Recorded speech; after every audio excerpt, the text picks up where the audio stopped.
Olá a todos, é sempre bom estarmos todos juntos de volta para podermos rever mais um estudo esse que está inscrito na Bíblia Sagrada. Ao longo destas últimas semanas, estamos com os olhos postos, claro, no livro de Deuteronômio, um livro que foi escrito por Moisés, mas que tem mesmo muitas reflexões que foram não só aplicadas no tempo antigo, mas hoje também continuam a ser atuais. Hoje tenho o grato privilégio de receber o pastor Sidónio Lança, que nos irá ajudar a compreender melhor um tema muito interessante, Deuteronômio nos escritores posteriores. Olá, pastor Sidónio, Olá, seja Patrícia. muito bem-vindo, é uma honra e um prazer tê-lo aqui na Escola Bíblica e nós vamos começar pelo sumário, um breve resumo daquilo que será a apresentação do conteúdo da temática da semana. Poderei contar com o seu resumo? Sem dúvida. Obrigado, Patrícia. É um privilégio e podermos falar das coisas que mais nos apaixonam, não é? Sem que dúvida. É a palavra de Deus. Este trimestre, como dizias, estamos a estudar o livro de Deuteronômio, que desempenha um papel crucial naquilo que diz respeito à aliança de Deus com o seu povo. E o tema proposto para hoje visa percebermos a relevância teológica que este livro de Deuteronômio tem nos outros escritos posteriores, tanto do Antigo como do Novo Testamento, não é? Há muitas citações do livro de Deuteronômio em Salmos, o restaurador pós-exílio, Neemias, nos seus relatos menciona Deuteronômio, Jeremias, o profeta que ficou em Judá quando o povo foi deportado, menciona muitas vezes Deuteronômio, o próprio Daniel, o profeta do exílio, inspira-se em Deuteronômio, e depois também Miqueias e outros profetas do Antigo Testamento. E o interessante do livro de Deuteronômio e a sua centralidade é demonstrada exatamente por várias vezes que Jesus, ele próprio, nos seus discursos, foi buscar citações, parafraseando algumas vezes, outras vezes citando-as mesmo, deste livro sagrado. E em momentos muito importantes Muito da vida importantes. deles. E eu iria começar mesmo pelo livro de Deuteronômio. No capítulo 4, no versículo 29, nós podemos ler então: dali buscarás ao Senhor teu Deus e o acharás, quando o buscardes de todo o teu coração e de toda a tua alma. O que é que Moisés queria dizer precisamente com estas palavras? Este texto é extraordinário, esta afirmação. Este versículo está inserido num contexto profético que visa o povo de Deus ao longo da sua existência.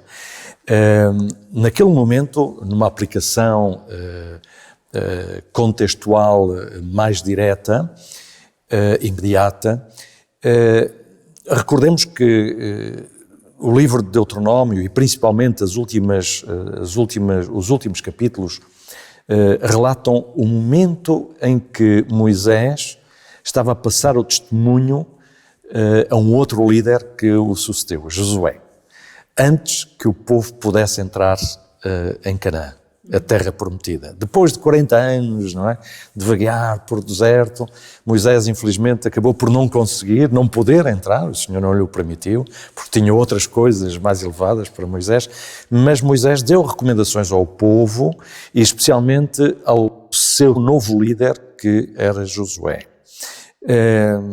Essas recomendações foram no sentido de o povo não voltar à idolatria, não voltar as costas a Deus como tinha feito no deserto, mas que realmente entregasse o seu coração ao Senhor. O coração é a sede do pensamento, sede das decisões e também das emoções, não é?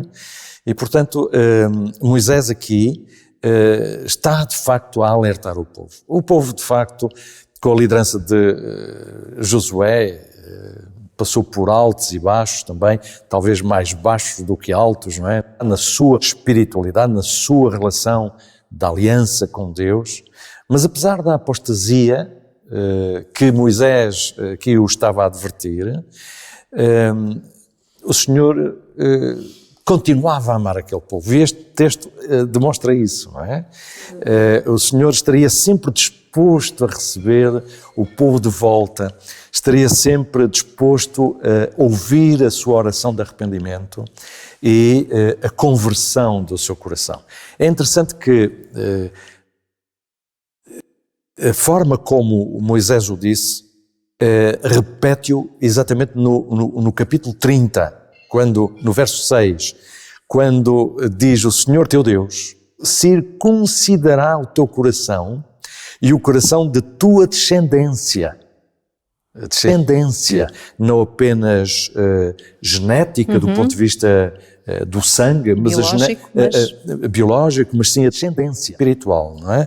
Para amares o Senhor, teu Deus, de todo o teu coração e de toda a alma, para que vivas. Extraordinário, como Moisés estava preocupado, apesar de não acompanhar, sabia que não iria acompanhar o povo nessa transição, mas ele estava preocupado, como sempre, com o povo que o Senhor lhe confiou para o levar a bom porto. Essa era uma das suas características também. Em 2 de Reis 22, nós encontramos a história de um rei que tomou posse aos 8 anos, era um rei muito jovem quando iniciou a sua monarquia, diremos assim. Talvez nós pudéssemos rapidamente relembrar porque é que este rei conseguiu mudar a história do povo de Deus. Isso. É muito interessante. É muito interessante. Um jovem, um adolescente, nem adolescente, era uma criança. Uma criança com 8 anos, não é? Josias. O pai deste jovem, de Josias, o rei Amon, foi o 15º rei de Judá. Mas reinou apenas 2 anos. Numa conspiração, foi assassinado mesmo dentro do seu próprio palácio. E agora, devido a esse facto, com apenas 8 anos, Josias foi coroado rei. O que é que uma criança de 8 anos poderia fazer no rei? Claro que haviam conselheiros, haviam todo um aparelho político, por assim dizer, e até espiritual, que acompanhava Josias. É muito interessante que o nome de Josias significa Jeová cura. O povo de Israel, e Judá principalmente, estava a sofrer da decadência de uma série de más lideranças. E, de facto... estava enfermo. Exatamente, precisava de ser curado. E Deus envia esta criança, como Deus é extraordinário, talvez a menos perigosa a enviar. É exato. Porque uma criança, em geral, havia respeito pela idade da criança, havia acolhimento a essa criança. Este jovem não seguiu as pisadas do pai. Isso acontece muito nas famílias. Há jovens que seguem as más pisadas dos pais e são pais alcoólicos ou entram nas dependências. Há muitos jovens que vão por aí. Mas é interessante que na mesma família às vezes há irmãos que caminham o caminho contrário. E Josias foi um destes jovens, pela graça de Deus. Josias propôs-se, ainda na sua juventude, reformar ou restaurar o templo que estava destruído.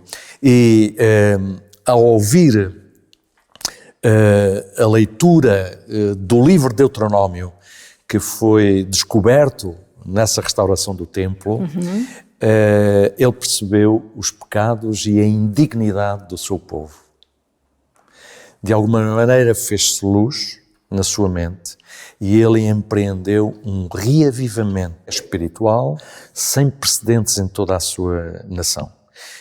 Inclusive, não só em Judá, mas chegou arrojadamente a ir ao Reino do Norte, não é? A Samaria e a Betel, destruir os pontos altos de idolatria para convidar o povo a uma reconsagração ao Senhor. E assim mudar o rumo de uma história que à partida estaria definida como condenado ao fracasso. Condenado ao fracasso. Exatamente. Sem dúvida. É isso. Pastor Sidónio, eu iria lhe convidar para voltar ao livro de Deuteronômio, porque neste livro nós encontramos a lei e a aliança como os pilares centrais da mensagem bíblica.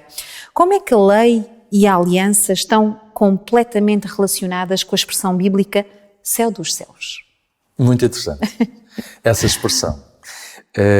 Essa expressão é uma expressão que aparece apenas 7 vezes em toda a Bíblia, especificamente no Antigo Testamento, não é? Céu, ou céus dos céus.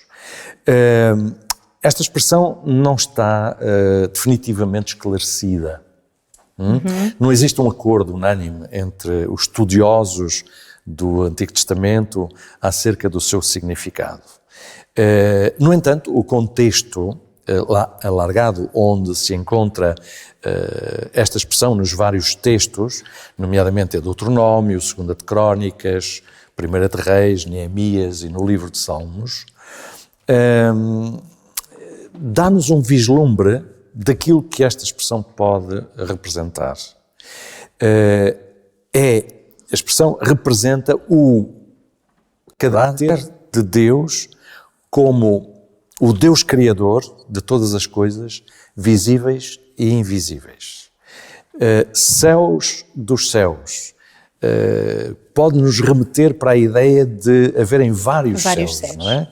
Um primeiro céu em que é visível ao olho nu, não é? Que nós olhamos e vimos as estrelas, a lua, etc.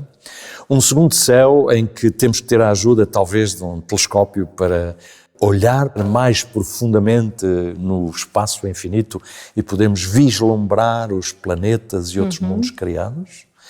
E um terceiro céu que nem com o telescópio nós conseguimos lá chegar, mas que a Bíblia nos dá a entender que é onde está o trono de Deus, onde Deus habita, onde está o seu santuário. É muito interessante que Moisés é o profeta do santuário. É com Moisés que aparece pela primeira vez a ideia de um tabernáculo e de um santuário que é base também da aliança que Deus fez com o seu povo. Nesse santuário, Deus queria habitar no seu povo. Foi essa a razão que levou Deus a dar essas instruções a Moisés.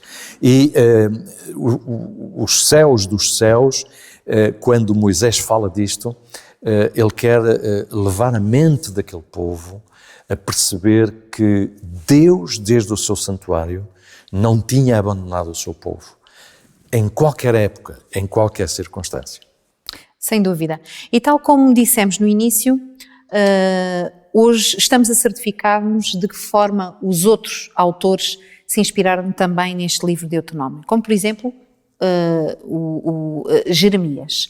Que influência é que nós conseguimos ver Deuteronômio a ter, o livro de Deuteronômio a ter em Jeremias, no profeta Jeremias? É muito interessante que Jeremias, quando inicia o seu livro, logo no primeiro capítulo, ele relata que recebeu a sua primeira visão ou revelação profética no 13º ano de Josias. É interessante. A ligação que há. Isto foi por volta do ano 620 a.C., não é?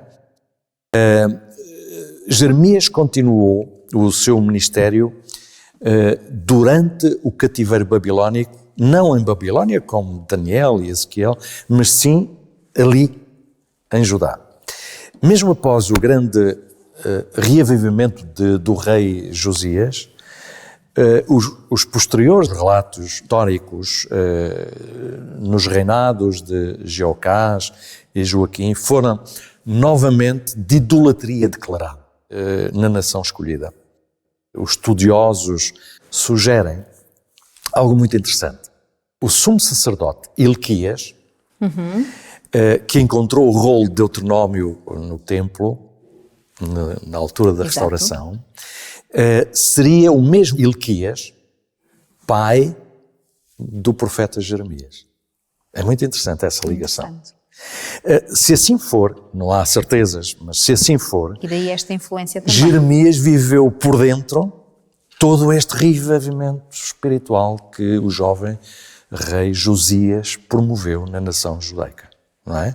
Por isso não é de estranhar que Jeremias usasse o mesmo escrito de Moisés que Josias usou para promover essa revolução espiritual, numa tentativa de exortação ao cuidado aos estrangeiros, das viúvas, dos órfãos e também do reavivamento espiritual que havia necessidade de fazer na nação para que ela não fosse subjugada pelos exércitos de Nabucodonosor, o que infelizmente acabou por acontecer.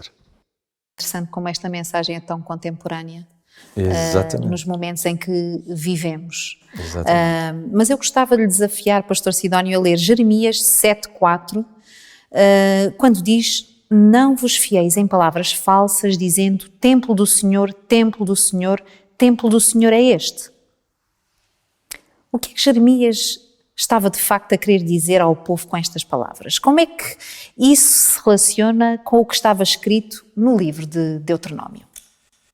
É muito interessante esta expressão também, porque com um discurso contrário ao apelo do livro de Deuteronômio e do profeta Jeremias e de outros profetas seus contemporâneos, os falsos profetas que abundavam na sociedade judaica alegavam que Deus nunca permitiria que a sua morada, o templo, algo sagrado, caísse nas mãos dos ímpios. E que a presença do templo em Jerusalém seria talvez como uma espécie de talismã religioso para proteger a cidade e os seus habitantes. Essa era a ideia que os falsos profetas passavam. E de facto Jeremias vai pregar uma mensagem contundente contra estas falsas profecias, não é? E falsas ideias. Esta frase, repetida 3 vezes, expressa de facto o orgulho que o povo sentia pela grandeza do seu templo, não é? Os edifícios do templo estavam entre os mais bonitos edifícios jamais construídos. Nesta advertência, Jeremias parece ou ter recolhido de um outro profeta, muito antes dele, não é? Muito antes até de Moisés ter escrito os seus livros, que também pregou durante 120 anos uma mensagem de arrependimento. Não é? E que esse povo, o povo antediluviano, tentando construir uma torre para subir ao céu, isso foi depois do dilúvio, mas esse povo antediluviano, pensando que Deus não os iria destruir, não deu ouvidos à mensagem da advertência. E isso aconteceu, infelizmente, com o povo de Judá. Não fez caso à mensagem de Jeremias e acabou por ser invadido pelos exércitos da Caldeia. E será, pastor, que a aliança que deveria ser cumprida se estenderia não apenas àquele período da história, mas no futuro e com mais povos? Sim. A aliança que Deus estabeleceu não com Moisés inicialmente, mas com Abraão, essa é a aliança, não é? Que veio e foi ratificada com Moisés e com todo o Israel, é uma aliança eterna. Eu gostaria de ler do autor da Epístola aos Hebreus, no capítulo 8, do verso 7 ao 10, ele fala-nos disso, recolhendo exatamente algo do livro de Deuteronômio.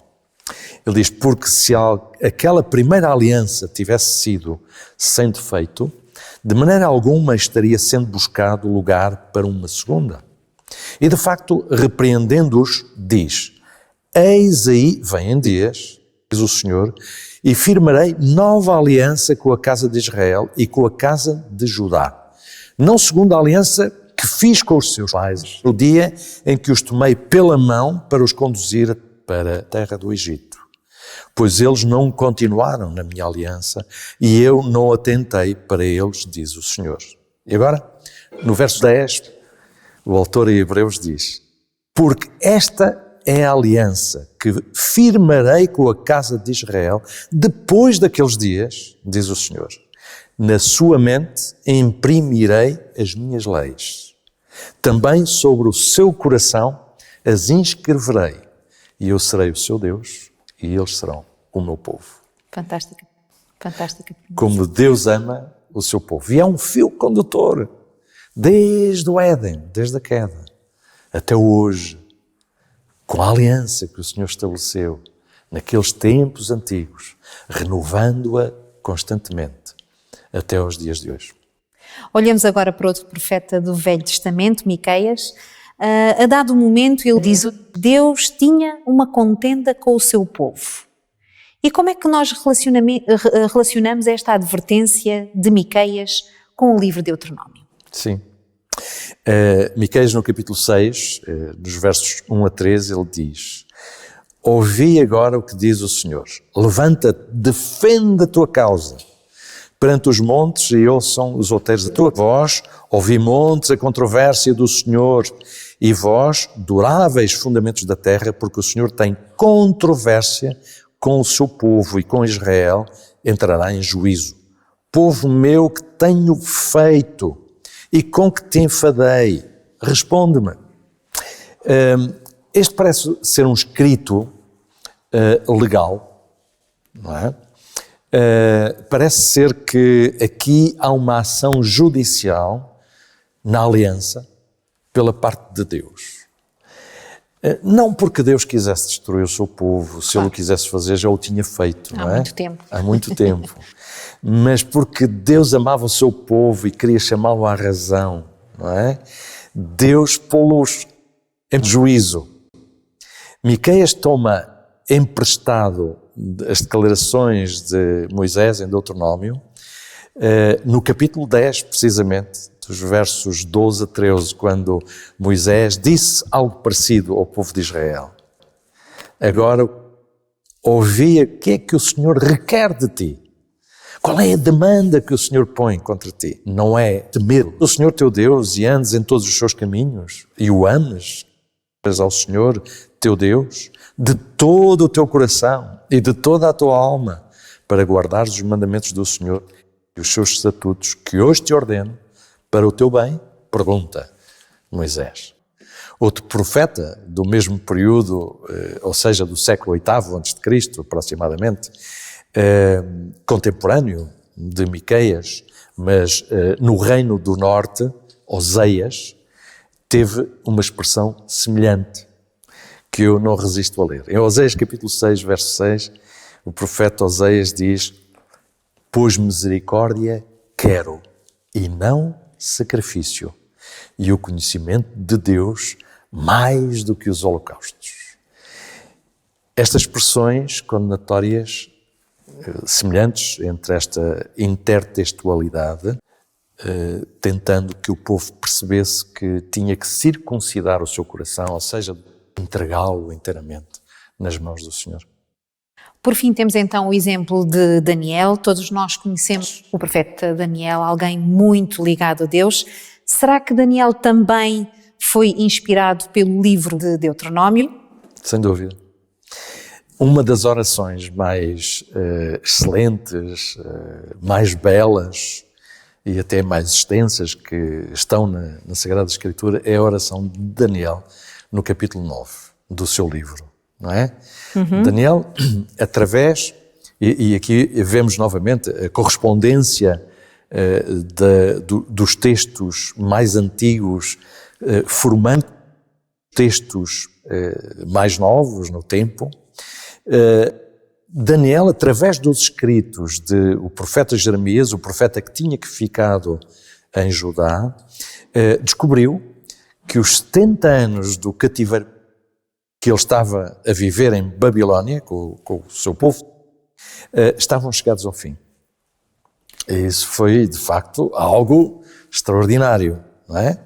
E após ler o livro da lei, o livro de Deuteronômio, ele eleva essa oração de confissão dos seus pecados e dos pecados do povo, mas também de reconhecimento da soberania e da justiça de Deus, apesar de todo o desaire daquele povo. É interessante que essa oração de Daniel é um resumo daquilo que a nação tinha sido avisada que iria acontecer, se não fossem fiéis ao Senhor, a parte que lhes correspondia em relação à aliança com Deus.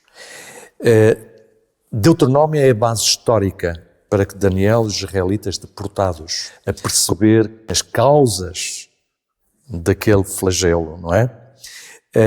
Não é por acaso, e a história assim nos indica, a história bíblica, que após o cativeiro babilónico, o povo de Israel nunca mais, na sua história, entrou em idolatria declarada. Pecado esse que Deus condenava constantemente, nos tempos de Moisés até aos profetas. Após o regresso de Babilónia, com a reconstrução, com Neemias, Esdras, Zorobabel, o povo nunca mais ousou construir altares nos altos, etc. por aí fora. Na escola bíblica terminamos sempre com um desafio, e esse desafio que eu lanço também ao pastor Sidónio é que nos possa apresentar algumas lições práticas que possamos contextualizar na nossa vida, que possamos passar à prática esta temática que nós iremos estudar esta semana. Ok, Patrícia, eu queria resumir muito rapidamente em 3 pontos base aquilo que podemos extrair deste tema que aqui debatemos hoje. Em primeiro lugar, este tema leva-nos a perceber que devemos aprender com os erros do passado. Não há necessidade de nós passarmos pelos mesmos erros para podermos aprender. É necessário olhar para aquilo onde outros caíram e que, pela sua misericórdia, Deus os convidou a levantarem-se para nós podermos passar incólumes por essas experiências de outros. Em segundo lugar, vimos que, através do livro de Deuteronômio e dos vários profetas que tomaram como empréstimo os escritos do profeta Moisés, há um convite a vivermos uma vida cristã sem cosmética. O que é que eu quero dizer com isto? Não tentar enganar a Deus, uma prática religiosa de falsa piedade, mas sim de amar a Deus acima de todas as coisas. É interessante que o livro de Deuteronômio refere várias vezes entrega do coração, amar o Senhor acima de todas as coisas e ao próximo como a nós mesmos, medindo bem o que isso significa. Na base da aliança está o amor. O cumprimento da aliança que cabe a nós humanos é apenas uma resposta de amor, ou seja, a observância da lei. Não é uma observância por obrigação ou por temer a Deus, mas é uma observância porque amamos esse Deus que se fez homem e que se entregou na pessoa de Jesus para a remissão dos nossos pecados e para a nossa salvação. E que, por último, ter a disposição de, em cada dia, entregarmos incondicionalmente o nosso coração ao Senhor. Eu não resisto a ler um apelo que o Senhor faz através de Jeremias, no capítulo 29. Capítulo 29 de Jeremias, versos 11 a 13, Jeremias diz assim: eu é que sei que pensamentos tenho a vosso respeito, diz o Senhor. Pensamentos de paz e não de mal, para vos dar o fim que desejais. O que é que nós desejamos? A felicidade eterna. E depois acrescenta: então me invocareis, passareis a orar a mim e eu vos ouvirei. Buscar-me-eis e achareis quando me buscares de todo o vosso coração. O coração continua no centro, não é, das nossas decisões, as nossas emoções e a nossa cognição. Não encontraríamos então melhor forma, melhores palavras para encerrarmos aqui este programa da Escola Bíblica. Agradecemos então ao pastor Sidónio Lança este tempo de conversa, este tempo de estudo e de reflexão. Foi um privilégio. Quanto a nós, já sabe, voltamos na próxima semana. Até lá, estude a Bíblia, estude com sentido de devoção e de oração e dê particular importância ao livro de Deuteronômio. Até para a semana, se Deus quiser.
Mesmo que meus olhos não consigam te ver, eu sei que és tu.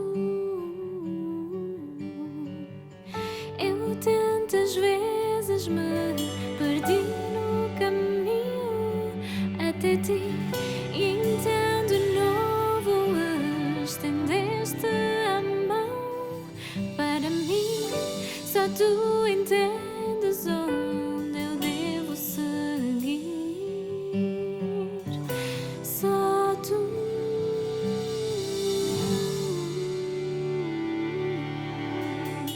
Tudo que eu preciso encontro em ti, só em ti.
Olá amiga, olá amigo, é bom estar contigo, é bom partilhar contigo a Palavra de Deus. Especialmente estar contigo, amigo da Novo Tempo, que tu possas também partilhar os nossos canais com os teus amigos, 2 minutos com ele, quer no Facebook, quer no canal do YouTube. Deus é um Deus de amor, Deus é um Deus que se preocupa com a humanidade. Desde o Velho Testamento, logo depois que o homem pecou, até ao momento presente, Deus preocupa-se com cada ser humano. Preocupa-se comigo, preocupa-se contigo, da mesma maneira que se preocupou com as pessoas no passado. Vê aquilo que Paulo nos diz, escrevendo aos Efésios, no capítulo 1 e no versículo 9. Deu-nos a conhecer o mistério da sua vontade e o plano generoso que tinha determinado realizar por meio de Cristo. Que plano era este? Era o plano da salvação. Por isso, Deus se preocupou em criar imagens, se preocupou em criar sacrifícios que mostrassem, que tornassem mais vívido para as pessoas este plano da salvação. Estabeleceu os sacrifícios, os profetas falaram, Daniel dá o prazo, dá a data exata em que Jesus havia de vir e havia de morrer. Depois vieram os evangelistas que escreveram, que contaram a vida de Jesus aqui nesta terra, mostraram o seu sacrifício. Depois disso ainda João escreve o Apocalipse, reforçando tudo isso e a esperança no futuro. Deus preocupado contigo, Deus preocupado comigo, Deus preocupado com a humanidade, querendo o quê? Que este sacrifício de Jesus tenha sido por todos nós, que todos nós o aceitemos e que todos nós, um dia, possamos viver ao seu lado pela eternidade. Aceita este sacrifício, procura compreender cada vez melhor tudo isto e verás o Deus de amor que tu tens.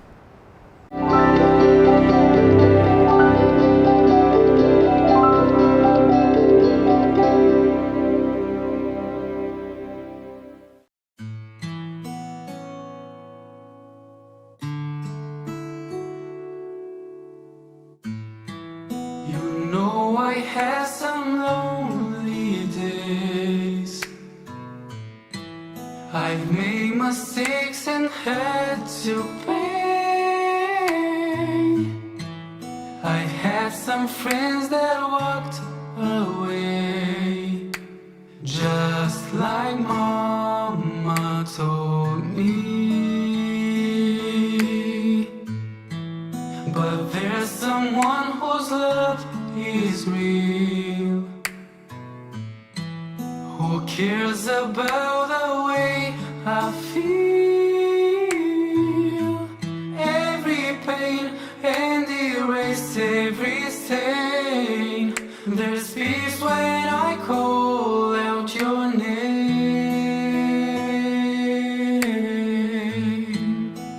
Jesus, you're my everything. The cross you did just for me. So whatever you take me through, I promise you I'll spend my always with you. No one can touch my heart like you, or make me smile the way you do. I finally found someone who really truly loves me. And when my strength has come and gone, your life in me, it makes me strong. Your hand is where my heart belongs. You took all my pain and erased every stain. Jesus, you're my everything. The cross you did just for me. So whatever you take me through, I promise you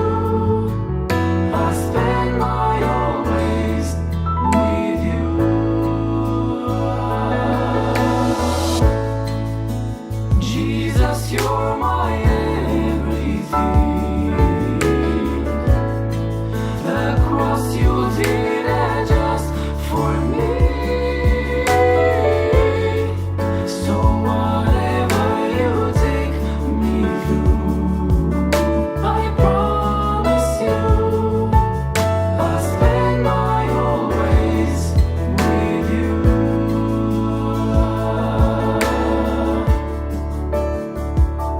With you.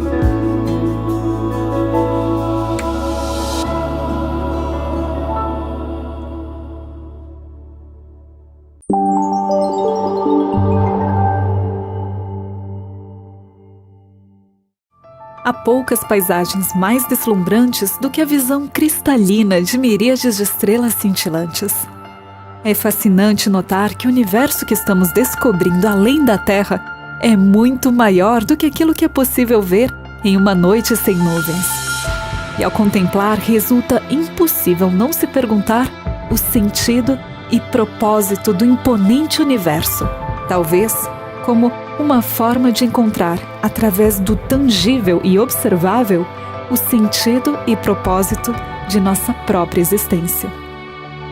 Olhamos acima para o cosmos imensurável e somos envolvidos por um sentimento de perplexidade, a mesma perplexidade que nos absorve quando decidimos olhar para nós mesmos em busca de respostas sobre nossas origens. O certo é que tanto dentro de nós, em nossa estrutura mais básica, assim como na estrutura e disposição do universo, existe uma assombrosa organização que, de alguma maneira, nos revela que há uma conexão entre o universo, a vida e a nossa existência. E hoje, tentaremos descobrir o que podem nos revelar as estrelas.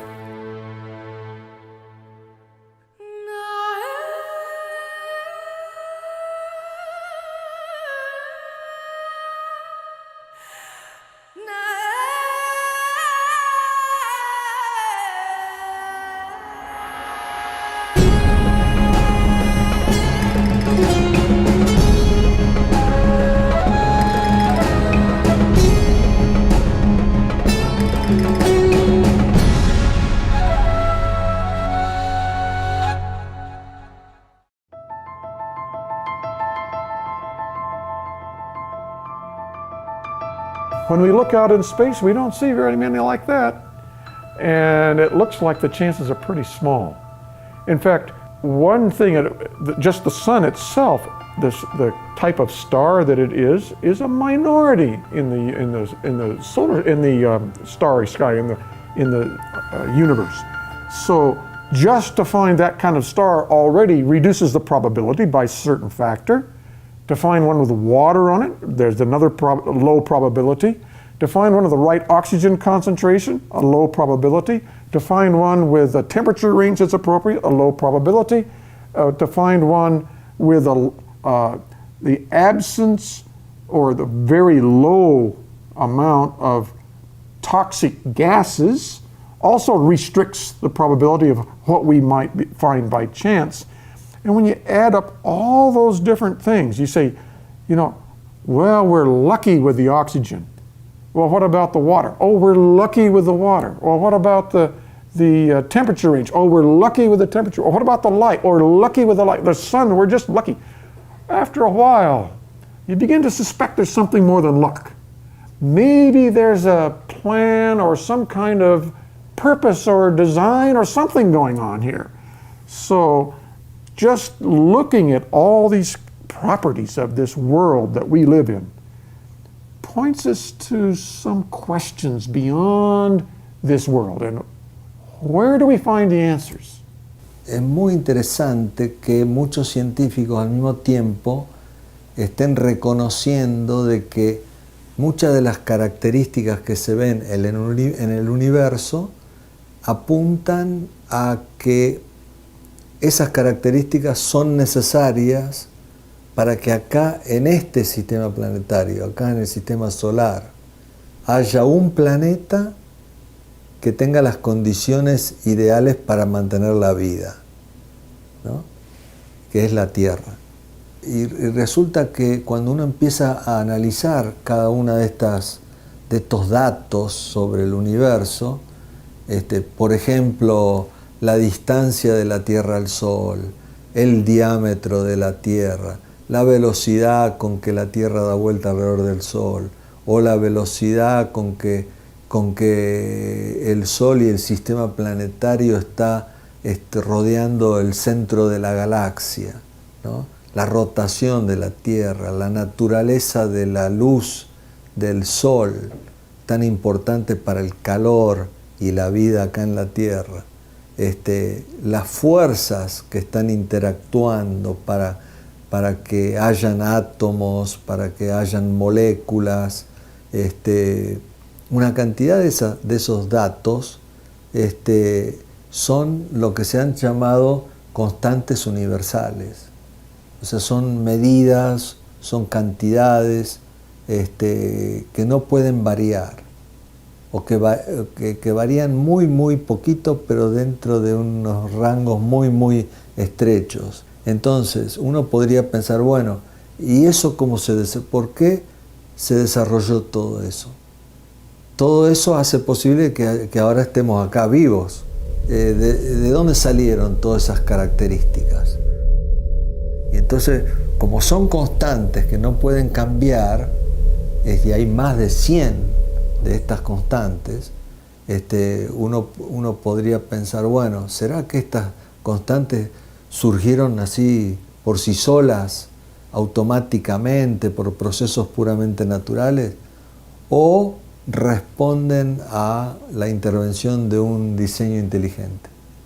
Então, essas situações adequadas à vida no planeta Terra, imaginar que isso surgiu por acaso é quase impossível. Recentemente, alguns cientistas americanos, tentando realmente colocar em prática a ideia de construir um local para se viver em Marte ou na Lua, um lugar fechado, criaram uma região dos Estados Unidos, um lugar isolado, totalmente isolado do meio, tá? Para realmente criar sistemas autossustentáveis para a vida. Faliu, não deu certo esse tipo de... Mesmo aqui estando aqui na Terra. Tá? Imagine se essa região, esse domo fechado, tá? Se estivesse na Lua e Marte. Né? Então, imaginar que tudo isso, com uma interação perfeita que favorece a vida, surgiu passo a passo, né? Ou do nada, é difícil. Então, é muita beleza, muita complexidade, muita perfeição para permitir a funcionalidade de tudo que nós vemos, essa biodiversidade que nos encanta. Então, a Terra realmente, de maneira muito clara, dá a nítida impressão que ela foi projetada, que ela foi planejada. Scientists have looked at a lot of issues about the Earth and how it seems to be especially suited for life. In the United States and gradually around the world, there is a group of people who see intelligent design in nature. They see that there's a complexity, an irreducible complexity that often seems difficult to explain by totally naturalistic processes. In one way, that can be divided into two parts: intelligent design of the laws of nature and intelligent design of living organisms. But there does seem to be intelligent design of the laws of nature to make life possible. And maybe I'll give you one example, kind of one of the classic examples of intelligent design. And this is one that was suggested by Sir Fred Hoyle. And he looked at the elements here on the Earth, and he suggested that maybe the elements here on the Earth came from stars. The nucleosynthesis inside of stars, building up the different elements, and then supernova explosions that developed the heavier elements. And these are the elements that are necessary for life. So you could say that all of us are made up of stardust. But as he developed his nuclear physics models of how you put all these protons and neutrons together to make the heavier atoms. He found that part of it he could explain nicely, but there was one piece that was difficult. He could explain how protons and neutrons got together to form helium, but helium is 2 protons and 2 neutrons, and how do you move from helium up to carbon, which is 6 protons and 6 neutrons? Well, can you just put 3 helium nuclei together to get carbon-12? And he said, it's not obvious to me how you can do that. But he decided that there might possibly be one way if carbon had a certain resonance. If instead of just having the carbon ground state, there was an excited state of carbon that exactly matched the way that you would put 3 helium nuclei together, that maybe in the interior of stars, you would be able to build carbon out of helium. And so he predicted that there must be this certain resonance that was part of nature. And so he suggested this to one of his colleagues who did some research and found that indeed there was such a resonance. And if it wasn't for this resonance, we wouldn't have the atoms necessary for life. And so this has often been suggested as an example of intelligent design, that whoever designed the universe apparently designed carbon to have this resonance so that all the elements necessary for life could be formed. Cuanto más estudiamos el universo, la magnífica manera en que existen las galaxias, la belleza que existe en el mundo astronómico, más entendemos que hay un diseñador, un plan. Carl Sagan disse uma vez, né, que era um planeta medíocre, perdido, um ponto pálido azul perdido na imensidão do universo. Nada mais equivocado, o tamanho não é documento, não é? E a gente tem, na realidade, um planeta fantástico. A gente não está perdido na imensidão do universo, mas a gente está muito bem posicionado.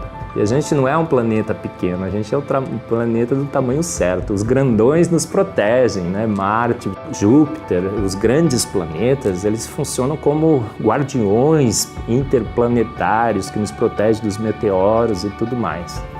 Então é tudo isso que faz da Terra um planeta especial e tudo isso que faz da vida na Terra uma experiência extremamente especial também. A vida que realmente nós temos aqui não é apenas aquela vida microscópica que se imagina ter em Marte, é uma vida abundante, que se interage. É uma profusão de vida enorme, eu diria milhões de formas diferentes de vida que estão aí.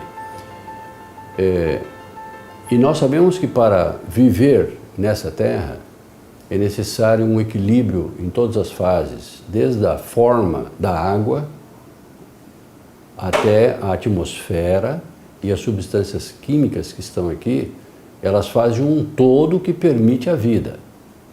E isso não existe nos outros planetas do Sistema Solar. Então por que é só na Terra? Qual a razão de ter essa abundância de vida e essa ausência de vida do outro lado, logo pertinho da gente? Então, nós temos que ver que essa sintonia fina, ela é resultado de um planejamento. Ela não pode ter sido ao acaso. O acaso é uma forma que nós usamos para explicar o que nós não entendemos. Foi por acaso. Eu diria até que o acaso é a falta de explicação. Então, existe uma causa atrás de todo esse mundo funcionando, as leis que regem a natureza, as leis que regem a vida, que permitem a vida, uma vida abundante e adequada.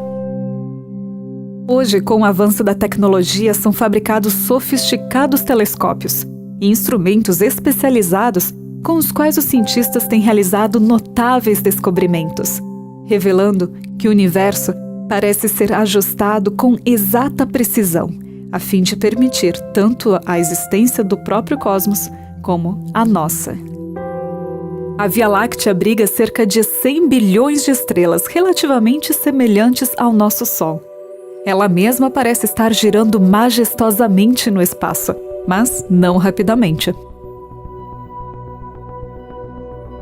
Por sua parte, o Sol leva 205 milhões de anos para concluir uma rotação completa ao redor de nossa galáxia, enquanto ao redor dele, os 8 planetas, entre eles a Terra, giram ordenadamente.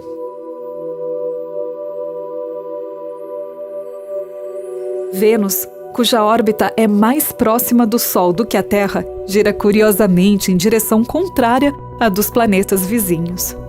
Esse fato torna problemático o conceito de um modelo simples segundo o qual os planetas teriam se formado a partir de um único evento. Tudo isso levou Isaac Newton a afirmar: a gravidade pode colocar os planetas em movimento, mas, sem o poder divino, ela jamais poderia colocá-los em seu movimento circulatório ao redor do Sol. Assim, por estas e outras razões, sou forçado a atribuir a estrutura deste sistema a um agente inteligente.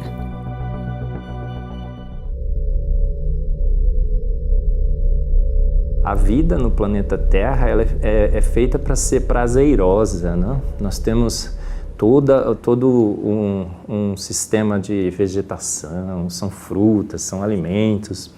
A gente tem a melhor posição de observação do universo. A gente habita a suíte presidencial do universo.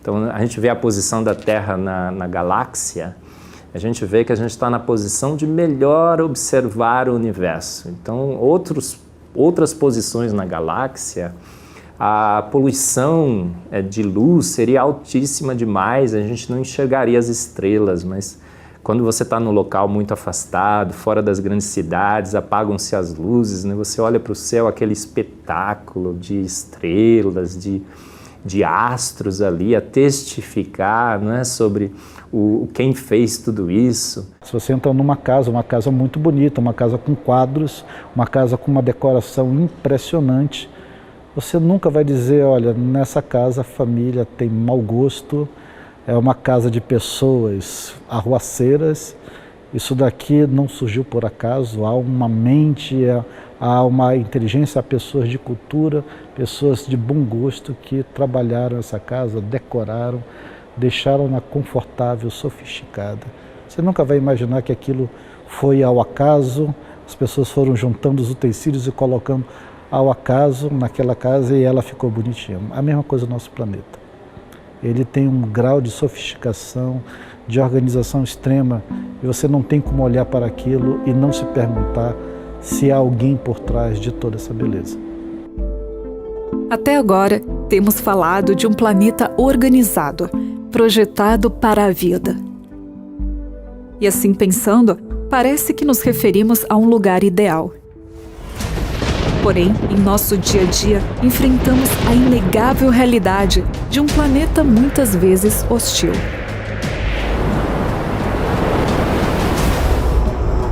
Isso instintivamente nos leva a questionar: será que temos interpretado as evidências de maneira equivocada?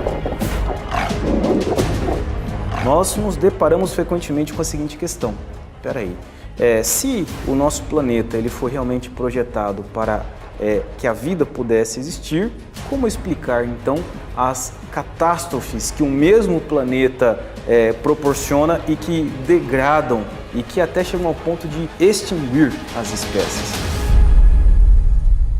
Na minha concepção, existe aí dois pontos que não estão se falando, mas que são altamente harmônicos. Muito bem. Dentro da concepção bíblica, dentro da concepção religiosa, existiu um local ideal, existiu um começo perfeito, aonde o planeta havia sido realmente projetado para que a vida existisse e existisse por muito tempo. No entanto, dentro dessa concepção religiosa, o afastamento do ser humano de Deus, o que nós chamamos, o jargão religioso, de a entrada do pecado no mundo, trouxe uma série de consequências. E entre essa série de consequências está exatamente um processo de degradação daquilo que havia sido criado perfeito no início. Então, perceba, a Terra, que antes havia sido criada com uma temperatura ideal, com um campo magnético de intensidade perfeita, que havia sido criada com dimensões de água, terra seca, altura de montanhas perfeito para um clima ideal para que as espécies sobrevivessem. Após a entrada do que nós chamamos de pecado no mundo, isso começa a ter um processo degenerativo. E aquele mesmo planeta que antes era amigável, agora se torna hostil. Agora nós temos tsunamis, agora nós temos catástrofes, agora nós temos situações que, ao invés de favorecer por longo tempo a existência, acabam extinguindo as espécies. Então é preciso ter muito claro em nossa mente que o que nós vemos hoje, nós nascemos e surgimos nesse mundo num processo de degradação. É como se a gente olhasse, por exemplo, eu costumo ilustrar com a imagem de um carro velho. Né? Se você tem um carro velho e aquele carro você está fazendo uma viagem e de repente ele dá uma pane no sistema elétrico, ele não foi projetado para aquilo. Ele foi projetado para você terminar a sua viagem em segurança, mas aquela pane ela é resultado de um desgaste, é resultado de um processo degenerativo. Se a gente for olhar, por exemplo, a coluna geológica, a coluna geológica é uma representação didática que nós utilizamos nos livros para mostrar a sequência de fósseis que representariam as formas de vida que existiram no passado. Muito bem, se nós olharmos esses fósseis contidos na coluna geológica, nós vamos perceber que a vida no passado era muito mais abundante. A vida no passado era composta por uma quantidade e uma diversidade muito maior, mostrando que no passado existiam condições muito mais favoráveis para que a diversidade e a quantidade de vida ocupasse o mesmo planeta, algo que hoje já não é possível. Então mostrando claramente um processo de degeneração desde lá até aqui. Um segundo fato que me chama a atenção é exatamente o campo magnético. Porque se nós imaginarmos que grande parte das radiações que são emitidas pelo Sol e que são nocivas à nossa existência são filtradas por esse campo magnético, a redução desse campo significa que eu estou tendo maior incidência disso que é nocivo. Então, no passado, eu estava mais protegido. Quem estava aqui estava mais protegido. Então, são algumas evidências que apontam que no passado esse planeta era mais otimizado para que a vida fosse possível.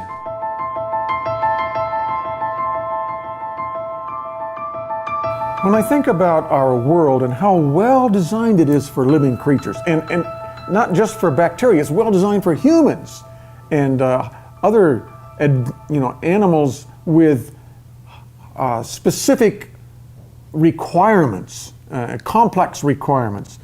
And I think, I read an explanation once about this, and the explanation went something like this. There was a God who wanted to create humans. And so he came to the planet, which was dark and watery, and he said, first thing these people need is light. So let's have light. Turn the lights on. And there was light. Cuanto más estudiamos el macrocosmos, el mundo sideral, cuanto más estudiamos el microcosmos, más evidencias existen de un diseñador, de alguien que nos planeó. Es complejo, es maravilloso, a pesar de que ha habido una caída. Com todos os defeitos da Terra, a gente tem que tomar cuidado, porque ela pode sofrer as consequências de nossa ação. Nós vamos preservar esse lar que nós temos, que é o planeta Terra, para que ele seja o melhor possível para nós e para os seres vivos que estão aqui.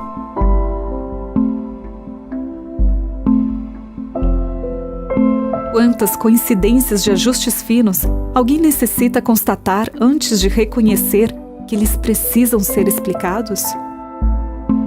O astrônomo George Greenstein, do Amherst College, assinala: ao investigarmos todas as evidências, surge insistentemente o pensamento de que alguma agência sobrenatural precisa estar envolvida. será possível que, repentinamente, sem nenhuma intenção deliberada, acabamos tropeçando na prova científica da existência de um ser supremo?